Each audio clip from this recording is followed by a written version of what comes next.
Hello दोस्तों, creepy story with Vicky YouTube channel में मैं आप सबका स्वागत करता हूं। आज मैं आप सबके लिए वेंडिगो की एक बेहद ही डरावनी कहानी लेकर आया हूं। तो जल्दी से अपने हेडफोन्स के साथ तैयार हो जाइए इस कहानी का मज़ा लेने के लिए।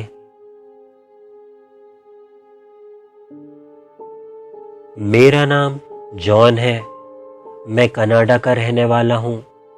मैं शहर से लगभग 30 मिनट की दूरी पर एक कम बस्ती वाले इलाके में रहता हूँ। ये दिसंबर महीने का अंत था और मेरी छुट्टियाँ भी समाप्त हो रही थीं।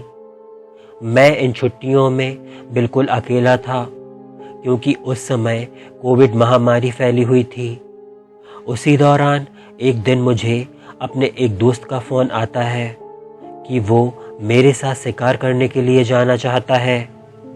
पर मेरे लिए परेशानी की बात ये थी कि मैंने अपनी ज़िंदगी में ना तो पहले कभी बंदूक चलाई थी और ना ही कभी शिकार पर गया था।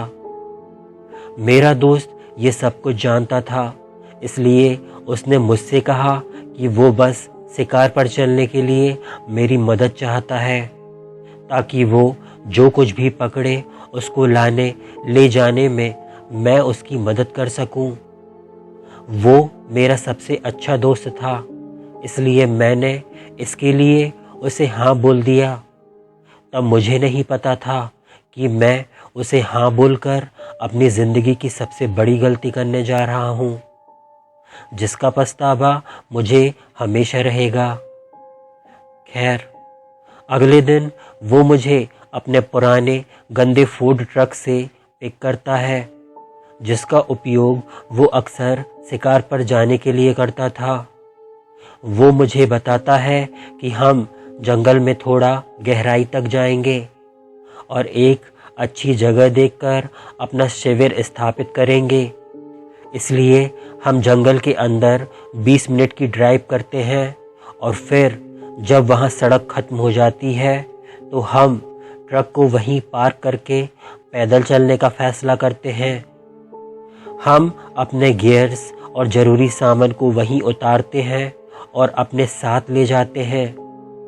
जंगल में कुछ और अंदर जाने पर हम एक अच्छी जगह देखकर अपना कैंप स्थापित करते हैं और जंगल में अपनी ट्रैकिंग शुरू करते हैं।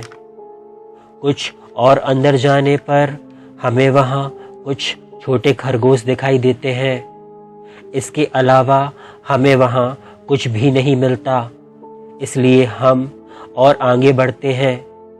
मेरा दोस्त एक बड़े से हिरण का शिकार करना चाहता था, इसलिए इसे ढूंढते ढूंढते हम थोड़ा और आगे बढ़ते हैं, पर हमें वहाँ कुछ भी नहीं मिलता।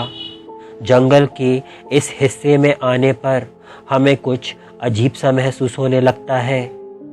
यहाँ की हवा में एक अजीब सी गंध थी और यहाँ का माहौल बिल्कुल शांत था। अब शाम होने लग जाती है और अंधेरा होने लगता है, लेकिन अभी तक हमने कुछ नहीं पकड़ा था और हमें भूख भी लगी थी।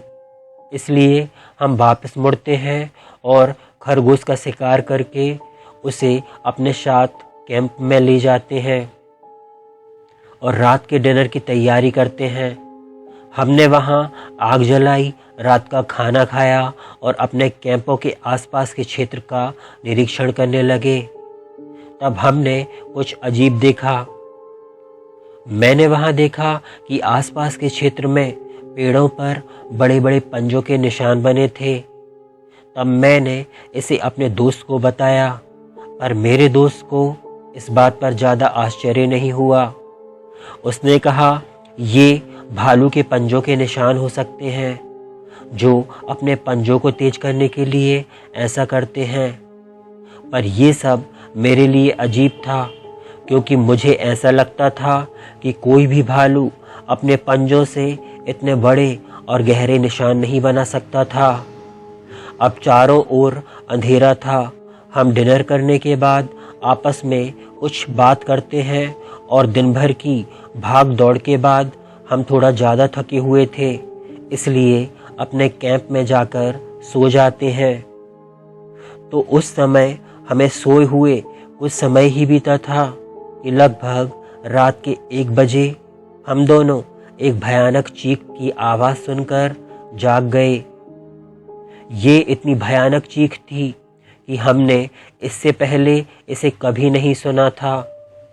तब मेरा दोस्त ये सुनकर मुझसे कहता है, ये सब क्या बकवास है। जब मेरे दोस्त ने मुझे देखा तो वो समझ गया था कि मैं बहुत ज़्यादा डरा हुआ हूँ, क्योंकि वो ये जानता था कि ये सब मेरे लिए नया है।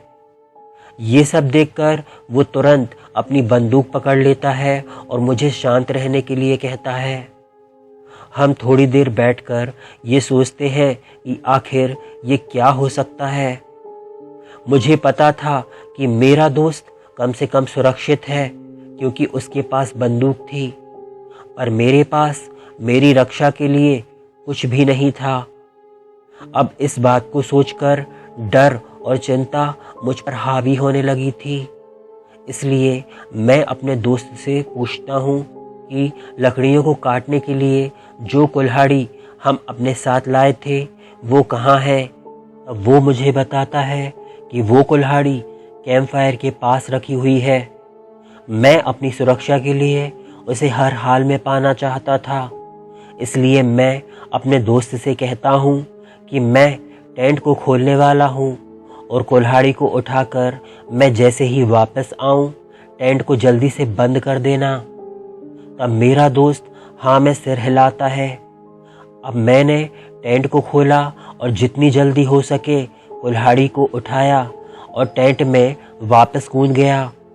जैसे ही मैं टेंट में वापस आया, मेरे दोस्त ने मुझे शांत रहने का इशारा किया। तब हम दोनों ने सुना कि कुछ दूरी पर जैसे कोई चीज़ गुर्रा रही हो। अब मैं पूरी तरह से दहशत में था। इस समय तक हमें एक दूसरे से कुछ भी कहने की ज़रूरत नहीं थी। हम दोनों जानते थे कि हमारी ये शिकार यात्रा अब ख़त्म हो गई है और जितनी जल्दी हो सके हमें ये जगह छोड़नी थी। हमें बस अपने ट्रक तक पहुंचना था, लेकिन रात के अंधेरे में ये सब इतना आसान नहीं था। तब हम दोनों धीरे से अपने टेंट से बाहर निकलते हैं और मेरा दोस्त मुझसे कहता है कि मैं हमारे आसपास जो कुछ भी है उसे चेतावनी देने के लिए हवा में एक फायर करने वाला हूँ, ताकि वो हमसे दूर चला जाए। इससे पहले कि मैं उसको ये सब करने के लिए मना कर पाता, उसने अपनी बंदूक से एक शॉट फायर कर दिया और फिर चारों ओर सन्नाटा छा गया। फिर कुछ देर बाद हमने एक चीख सुनी। हम पूरी तरह से ये सब सुनकर दहशत में आ गए थे। ये चीख जंगल में चारों ओर गूंज उठी। अब इस समय तक मैं इतना ज़्यादा डर गया था कि मैं अपनी जगह से हिल भी नहीं पा रहा था। मैं एक जगह जम गया था। मैं जानता था कि मेरे दोस्त के द्वारा जो फायर हवा में किया गया था, उस आवाज़ ने इस चीज़ का ध्यान हमारी ओर आकर्षित कर दिया था। और फिर हमने सुना कि ये जो कुछ भी था हमारे करीब और करीब आने लगा। ऐसा लग रहा था कि ये अपनी चीख से हम पर हमला करने के लिए खुद को चार्ज कर रहा हो। अब हमने एक दूसरे को देखा और बस ट्रक की दिशा में दौड़े। दौड़ते हुए हम एक दूसरे को पुकार रहे थे, ये जानने के लिए कि रात के अंधेरे में हम कहीं अपना रास्ता ना खो दें। अब वो जानवर हमारे पीछे पड़ गया था।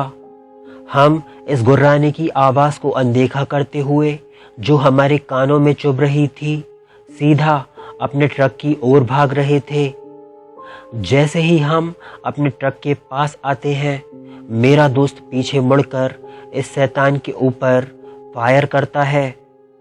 मैं जल्दी से ट्रक को अनलॉक करता हूँ और मेरे दोस्त को आवाज़ देता हूँ और ट्रक का दरवाज़ा खोल देता हूँ। जैसे ही मेरा दोस्त ट्रक में बैठने के लिए आता है कि तभी वो शैतान उसे पकड़ लेता है और उसे खींचता हुआ जंगल के अंधेरे हिस्से में चला जाता है। ये सब इतनी जल्दी होता है कि मैं कुछ भी कर नहीं सका।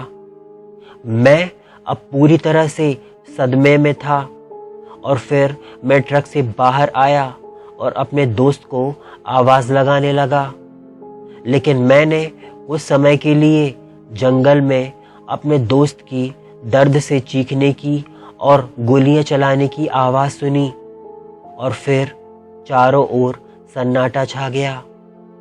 मैं अपने दिल में जानता था कि मेरा दोस्त अब मर चुका है और अब वो कभी वापस नहीं आएगा, पर मैं अभी भी वहाँ खड़ा उसको पुकार रहा था कि तभी दोबारा एक भयानक चीख मुझे सुनाई देती है और मैं डर के मारे वापस ट्रक के अंदर चला जाता हूँ और उसे स्टार्ट करने लगता हूँ। फिर जब ट्रक स्टार्ट हो जाता है तब मैं इसकी हेडलाइट में उसको देखता हूँ। ये किसी हिरण की तरह था। ये किसी हिरण की तरह था, पर ये कोई हिरण नहीं हो सकता था क्योंकि ये किसी आदमी की तरह अपने पिछले पैरों पर खड़ा था। इसकी खोपड़ी में हड्डियां साफ साफ दिख रही थीं और इसके हाथ पैर तक लंबे थे। ये अपनी लाल लाल आंखों से सीधा मुझे ही घूर रहा था।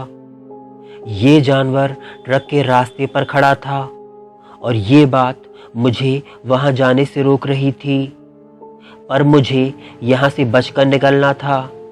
इसलिए मैंने अपने ट्रक को इसकी ओर दौड़ा दिया और इसे जोरदार टक्कर मारी और इस ट्रक की टक्कर से ये जानवर ट्रक की हुड से उछलकर सीधा ट्रक के ऊपर गिरा।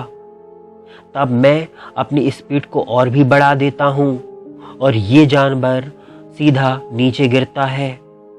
तब मैं ट्रक के मिरर से देखता हूँ तो ये दोबारा उठकर मेरा पीछा करने लगता है। कुछ देर पीछा करने के बाद ये जानवर जंगल में कहीं गायब हो जाता है। मैं ट्रक को पूरी स्पीड से चला रहा था क्योंकि मुझे पता था कि मैं अपने दोस्त को खोने की कीमत के साथ मौत से बच निकला था।